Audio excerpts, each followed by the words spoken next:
Welcome back to another episode of Fantastic Descriptions, a YouTube channel focused on the fine art of narrative storytelling and description as it takes place in your role-playing game.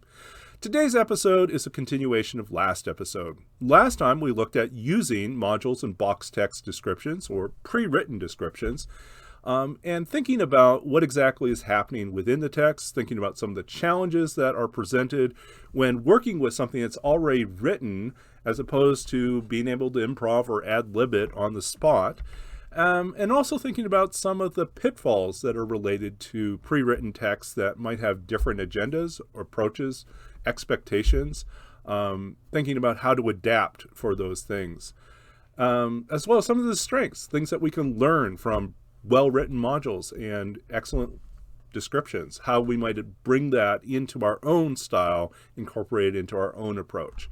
So today, what we're going to do is we're going to drill down into a specific example. Today's example that we're looking at, we'll look at just 3 different parts of this particular module. Nothing that is too much of a spoiler. We'll try to keep it very narrow and focused. And I'll try to isolate things so you can't really tell where they're coming from, other than the opening passage, which I think is key.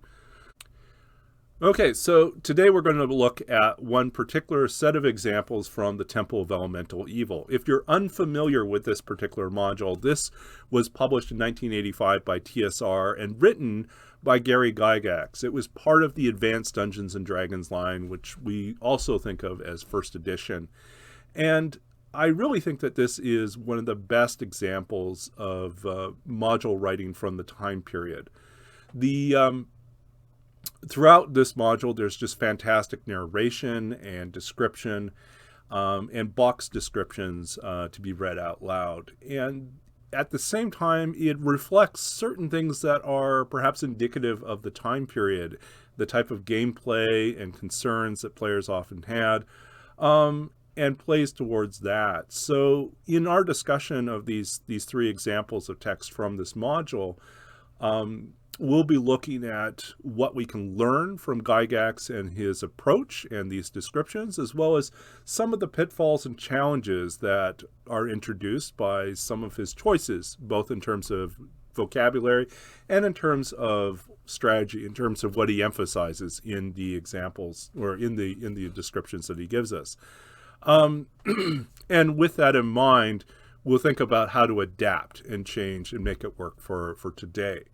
So without further ado, let's leap right in. So the first one we're going to look at is a classic. This comes from the beginning of the Temple of Elemental Evil. This is what's offered right at the very beginning of the module.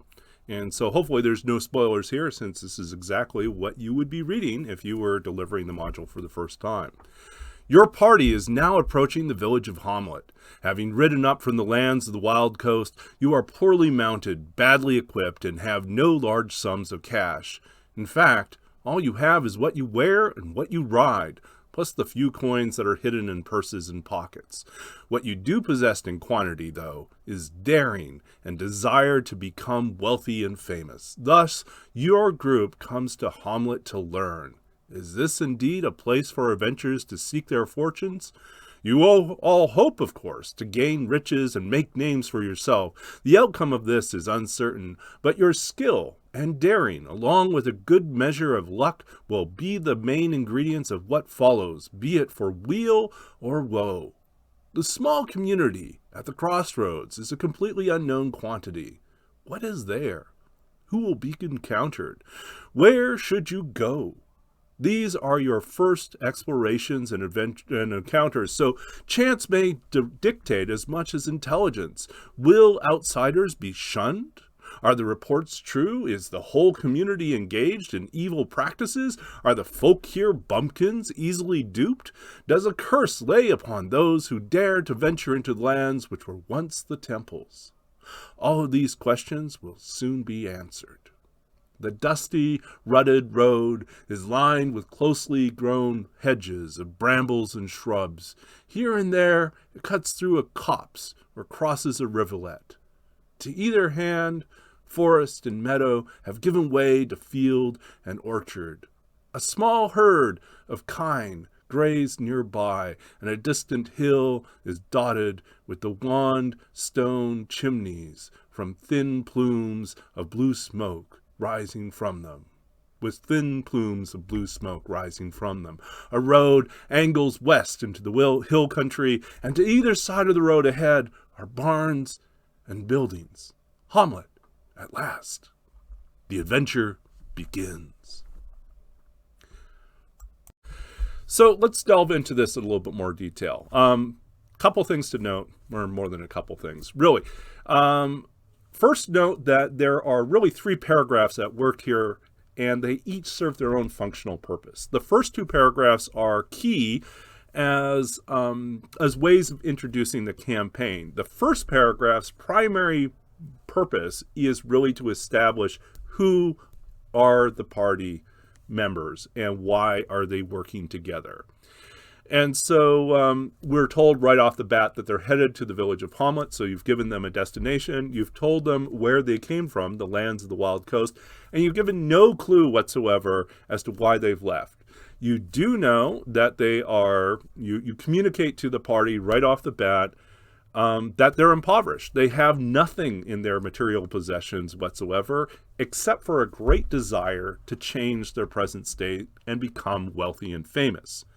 So this establishes sort of motivation for the party.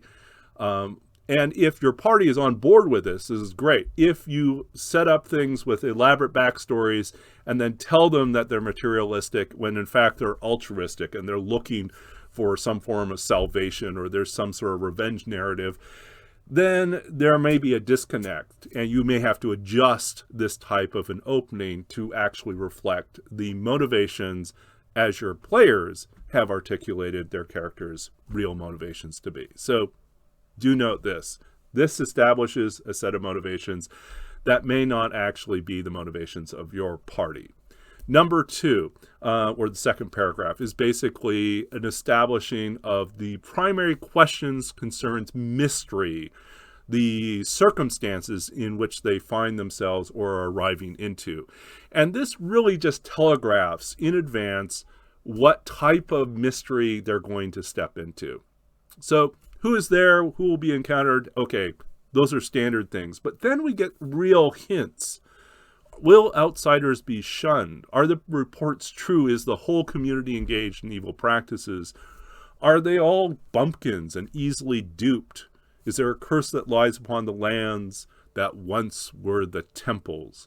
And right there we get keywords like the temple. Ooh, there might be some sort of ancient temple here. Is there a cult because of the evil practices? Are people here idiots and bumpkins? Are they going to have a warm reception or a cold reception when they step into the town? All that is also communicating to the DM what type of things they can do in preparation for that arrival. They can take any of these hooks and develop them. Maybe the whole town is, well, really sub-intelligent and struggles, right? And you have a few outliers. You can do all sorts of different things. Maybe they're just very, very gullible and trusting and believe everything. And that's something you play up. But these are all things that you can play up and the players may step into and want to engage. And then the third paragraph is really sort of the meat and potatoes of the actual verbal description of the space. And here I want to note what Gygax does in order to create a clear picture for the listeners, for the party at the table, or the party virtually these days. And that's he uses the road as a way to link everything together. So the dusty, rutted road is lined with closely grown hedges of brambles and shrubs. And so we follow it, we get the clear markings of its boundaries, and then we follow it here and there. It cuts through the copse or crosses a rivulet. On either hand, forest and meadow have given way to field and orchard. And you see things unfolding before you. And this is a really, really polished technique.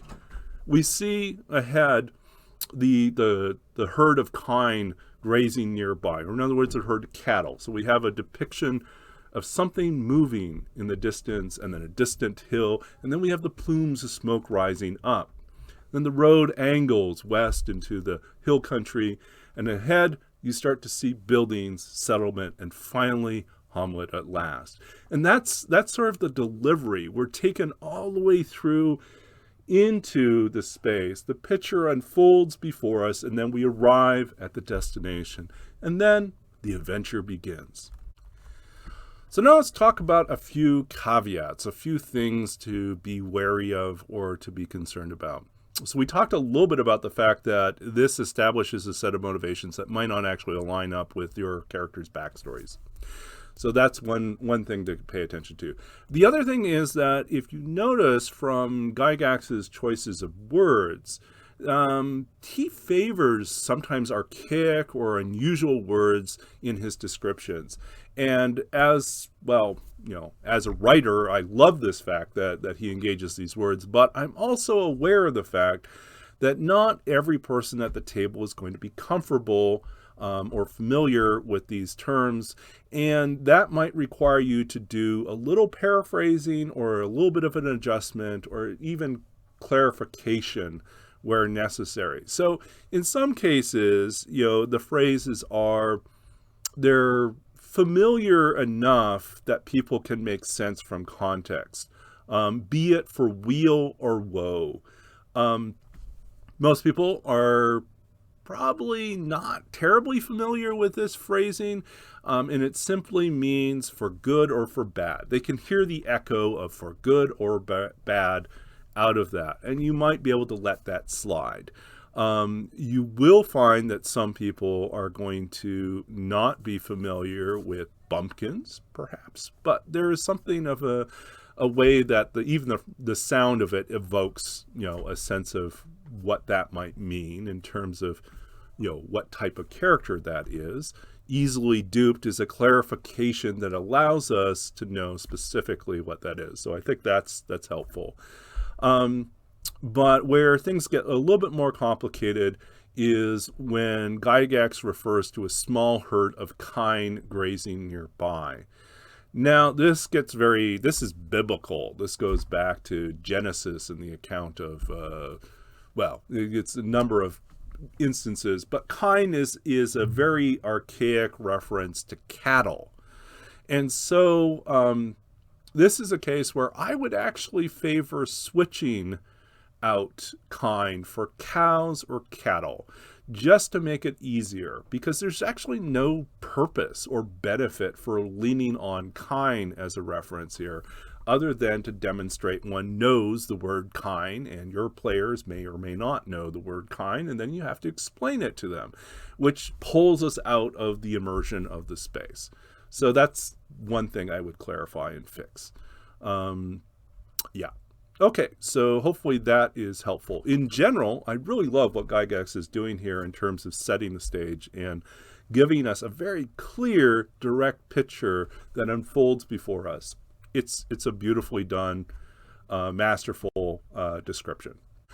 So let's look at another one. This one is from Elsewhere in Temple of Elemental Evil. I'm not going to disclose where, since, I don't want to really spoil it if you're running Temple of Elemental Evil in whatever form. But there is a little bit that we can talk about here. We have classically the box text, which is the read aloud portion, and then we have below it information pertinent to the DM running this particular scene to know spatially how it's connected to other things. So we know that, there is, with a little bit of investigation, they can discover there's a ledge, there's a shaft, they can either descend down the shaft or they can follow the ledge, and it tells us where those things connect to. It would be really nice, in my opinion, if it didn't simply say dungeon level 1, dungeon level 2, or area 151, whatever it is, but instead also included some brief description so that we as DMs would know in advance where they're headed to, rather than having to look that up and then make the connection. So I think what tends to happen in this case, if you're writing an older module, you end up having to annotate it or even have sort of an additional map in which you lay out in front of you so that you're always aware of how things are connected together and the descriptions are associated with the map. My particular suggestion for how to handle that. The other thing that you can note here is that this type of description, the read out loud portion, is very indicative of a style that reflects early types of gameplay in which people really were meticulous about their note-taking and map making. And so the measurements are kind of key to that. Over 7 feet long and 5 feet wide definitely tells whoever's been assigned as the cartographer for your group how to map out on graph paper what they're actually seeing. If you're doing a more loose improv, theater of the mind style game, you might not actually need to describe the full dimensions in terms of measurements. It's enough to give a relative size. Larger than a human form, I think, is good enough. We have that indication that there is, the depression, the hollowed out portion looks like a human. And that's probably sufficient. And so something is wide and gaping, or it's narrow. That's sufficient. Note too that Gygax includes a listing of the type of just the general scattered debris. And these things provide opportunities for players to decide if there's something they want to engage with. We're told that there's a pit. We're told that it's body shaped. Some enterprising rogue will probably lie down in it to see what happens. Who knows? We're told that there's a variety of trash lying around. Shards of broken crystal vessels. They're trash, but perhaps they might have significance or value. And a broken knife upon the stone block. And again, hinting about a history. All this suggests, kind of an archaeological approach, that the location has history. And even though we don't have access to it, as players, as DM, we're imagining what took place that led to this outcome. And so that, I think, is an important part of this description, is that it's rooted in historical context, which is not necessarily accessible, but at least it hints at history. Okay, our final example out of Temple of Elemental Evil. We're going to look at this particular box text. Here, so this is what we encounter, what we read out loud. The supporting pillars in this wing are sandstone resting on a red slate floor. Bits of broken pottery and sharp bits of rock cover the floor here, making walking about a risky business. The stump of a granite monolith and the chunks of brownish red rock around its base indicate that the altar was violently assaulted and destroyed. A few links of bronze chain, a twisted manacle, and a bronze wood maul with a snapped half add to the impression that the enemies of the temple who did this must have found the altar very hateful indeed. So this is a bit of historical and forensic business going on here. The description is implying its history while also revealing it. So it implies it by showing a description of, showing sort of an array of broken debris. Again, bits of broken pottery, rock. You get the sense of everything has been shattered and broken. And in this particular case, as a narrator, you're indicating some of the narrative directly. Indicate the altar was violently assaulted and destroyed. So that's interpreted. Now we are interpreting it for our players so they can sense, it's not just an earthquake happened here. This is deliberate attempts to destroy this particular temple. And then we're also intimated in there is motivation, that they had great hatred for whatever the temple stood for. And so small little bits and pieces, but this is a different approach to description, which carries within it history and a bit of forensics in terms of making sense of the historical details and debris that's left behind for the sake of the players. So we're weaving in the narrative in this particular way. So originally I had planned to go further and talk about some other examples in some other modules, and we will still do that. It will just be a separate video. This one, I think, we used a number of examples from Gygax's Temple of Elemental Evil, right from the beginning, from 1985, or near the beginning. And we can definitely see there's a difference, a variety of things that we can learn, both in terms of what to emphasize and why, as well as we can also note there are some adjustments and changes that have happened. Namely that if your playstyle is not so meticulous in terms of map making, but instead focuses on qualitative description, you might want to just downplay things like giving specific measurements for sizes of things unless someone asks and investigates further, and instead focus on sort of the atmospheric description of things.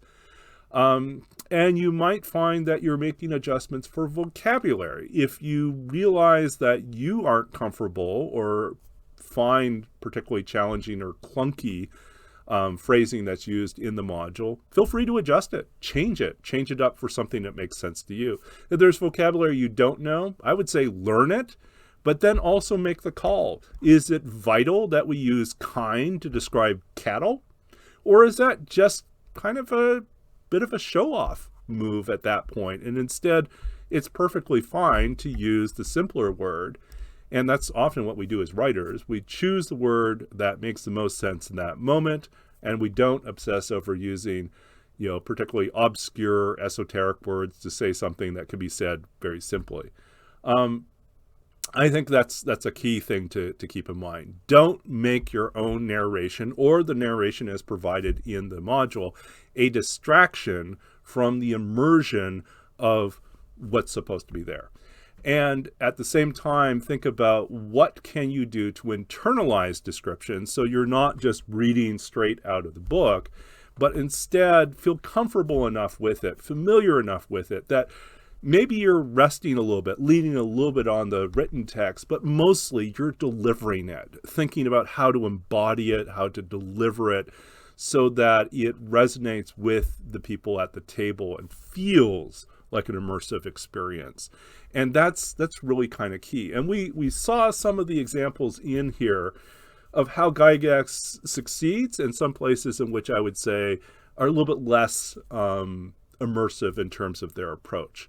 But in all cases, I think it's key to think about how do we travel through the space? How do we make things unfold in front of the players so that they can imagine it? And how can we scale things back so we're not drawing things out past the point we're just not belaboring the point. We're making it clear and concise. I kind of think of it this way. What you might want to do is, as you think about description in these modules, if it feels like it's too long or too many words or just overly ornate, break it down into maybe 2 or 3 levels of description. Have one level of description, which is the cursory initial impression description, and then have a second description for those who really press deeper. So if they say, you enter a space strewn with the remains of, with a shattered altar and the remains of hundreds of broken crystal vases and containers, right? And the shattered remains or the bladeless remain of a knife, the hilt of a knife without its blade, whatever it is. And so we have some description like that. And then they delve deeper. So it's like, well, okay, I searched through the debris. And then you give them something a little bit more detailed that goes into that next step.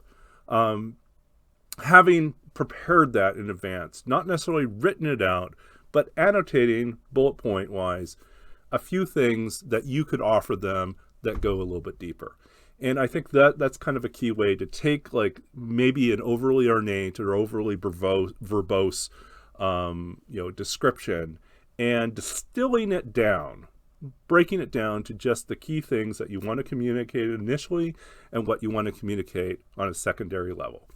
And think too about emotion. What is it that you want to evoke emotionally in the space, in this description, and choose words that play on those emotions, that hint at those emotions, or do the other thing, which is ask questions. Leave these open-ended questions with the players to parse, to think about, to ponder. And in the space of not knowing, they can intuit some deeper meaning in whatever they're seeing. And I think that's all I want to talk about today. So we'll get back to this. I guess in the next episode, we'll go on to talk about these other modules and other examples that I've given. And we won't necessarily do as many examples as we did here. I'll try to keep it relatively short. But I hope you enjoyed this particular video, and it's somewhat helpful to kind of think a little bit more about what's happening in these descriptions, and that you can apply some of this to your own efforts to adapt or work with modules and box text in your own game. And hopefully that helps you, and I know it's helped me. So thank you for staying tuned and enjoying. Hopefully you enjoyed this video. If you did, please like the video and consider subscribing to the channel. Hit the subscribe button and you'll be notified whenever there's a new video out, which I wish was a little bit more frequently. And I'm going to try to deliver more consistently, more regularly. But in any case, I'll be back again soon-ish, hopefully soon-ish, with more on the modules. And then I want to do some reviews. So I'll be looking at specific products that I've purchased that I think have been helpful or interesting in some way in aiding or expanding my narrative ability, and how that might work at other people's tables. So until next time, I'm Neil Aiken. This is Fantastic Descriptions, and we'll be back again. Take care.